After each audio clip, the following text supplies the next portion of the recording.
Friends అందరికీ నమస్కారం అండి. సీఎం రేవంత్ రెడ్డి సంచలన నిర్ణయం ప్రజలందరికీ ఊహించని గుడ్ న్యూస్ అంటూ లేటెస్ట్ అప్డేట్ అయితే రావడం జరిగిందండి.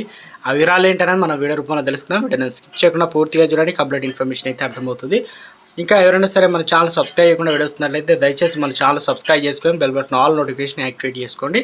అదేవిధంగా చూస్తున్నారు కానీ లైక్ చేయడం మర్చిపోతున్నారు, దయచేసి లైక్ చేయండి. ఇక లేట్ చేయకుండా వీడియోలోకి అయితే వెళ్ళిపోదామండి. మనం రాష్ట్రంలోని ప్రతి కుటుంబానికి ఫ్యామిలీ డిజిటల్ కార్డును ఇచ్చేందుకు ప్రభుత్వం యోచిస్తుంది. ఇక రేషన్, ఆరోగ్య, అదేవిధంగా ఇతర సంక్షేమ పథకాలన్నింటినీ కూడా ఒకే కార్డు ద్వారా అందించాలని ప్రభుత్వం నిర్ణయించింది. ఇదే అంశంపై సోమవారం హైదరాబాద్లోని తన నివాసంలో ముఖ్యమంత్రి రేవంత్ రెడ్డి ఉన్నత స్థాయి సమీక్ష అయితే నిర్వహించారు. వైద్య, ఆరోగ్య, వ్యాపార, పౌర సరఫరాల శాఖ ఉన్నతాధికారులు సమావేశానికి హాజరయ్యారనమాట. ఈ సందర్భంగా సీఎం మాట్లాడుతూ కుటుంబాల సమగ్ర వివరాల నమోదుతో రాజస్థాన్, హర్యానా, కర్ణాటకలో ఇప్పటికే ఏదైతే కార్డు కూడా ఇచ్చారని చెప్పేసి గుర్తు చేశారు. ఈ నేపథ్యంలో ఆయా రాష్ట్రాలు వాటిపైన అధ్యయనం చేయాలని ఆదేశించారు. వాటితో కలుగుతున్న ప్రయోజనాలు, ఇబ్బందులపైన లోతైన పరిశీలన చేసి ఒక సమగ్ర నివేదికను కూడా సమర్పించాలని సూచించారు. రాష్ట్ర వ్యాప్తంగా ప్రతి శాసనసభ నియోజకవర్గంలో ఒక పట్టణాన్ని, ఒక గ్రామాన్ని ఎంచుకొని అక్కడ పైలట్ ప్రాజెక్ట్ కింద ఫ్యామిలీ డిజిటల్ కార్డును కూడా సంబంధించినటువంటి కార్యాచరణ ప్రారంభించాలని ఆదేశించారు.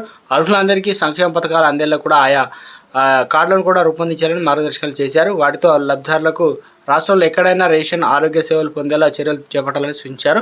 ఫ్యామిలీ డిజిటల్ కార్డులో ప్రతి కుటుంబంలో హెల్త్ ప్రొఫైల్ ఉండాలని, అది దీర్ఘకాలంగా వైద్య సేవలకు ఉపయోగపడుతుందని సీఎం ఈ సందర్భంగా అభిప్రాయపడ్డారు. ఆ కుటుంబ సభ్యులు తమ కుటుంబంలో సభ్యులు కలయిక, తొలగింపులకు సంబంధించిన ఎప్పటికప్పుడు కార్డును అప్డేట్ చేసుకునేలా కార్డులో వెసులుబాటు కూడా కల్పించాలని అన్నారు.